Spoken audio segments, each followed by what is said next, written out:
சென்னை அடுத்த தாம்பரம் மாநகரம் அனகாபுத்தூர் மண்டல அலுவலகம் அருகே உள்ள குளக்கரை பூங்காவில் உடற்பயிற்சி மேற்கொள்ளும் பொதுமக்களிடம் திமுக கூட்டணியின் பல்லாவரம் சட்டமன்ற தொகுதி வேட்பாளர் அனகி முருகேசன் அவர்களை ஆதரித்து முரசு சின்னம் பொருந்திய துண்டு பிரசுரங்களை வழங்கியும் வாக்கு சேகரித்தனர். மேலும் விநாயக நகர் பகுதியில் உள்ள மக்கள் நற்பணி சங்க நிர்வாகிகளையும் குடியிருப்போர் நலசங்க நிர்வாகிகளை சந்தித்து சால்வை அணிவித்து வாக்கு சேகரித்தனர். இதனைத் தொடர்ந்து திமுக கட்சியின் மறைந்த வழக்கறிஞர் நெப்போலியன் இல்லம் சென்று அவரது திருவுருவ படத்திற்கு திமுக கட்சியின் இருவண்ணம் பொருந்திய மாலை அணிவித்து மரியாதை செய்து முரசு சின்னத்திற்கு வாக்களிக்குமாறு கேட்டுக்கொண்டார்.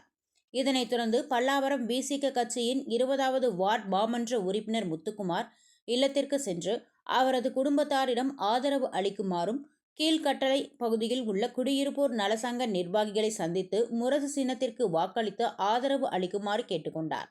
இதில் முன்னாள் மாவட்ட துணை செயலாளர் தேவி, பகுதி செயலாளர்கள் செந்தில்குமார், விஜயகுமார், மாநில செயற்குழு உறுப்பினர் ஜெயக்குமார், திருநீர்மலை பகுதி செயலாளர் சிங்கமுத்து உட்பட பலர் கலந்து கொண்டனர்.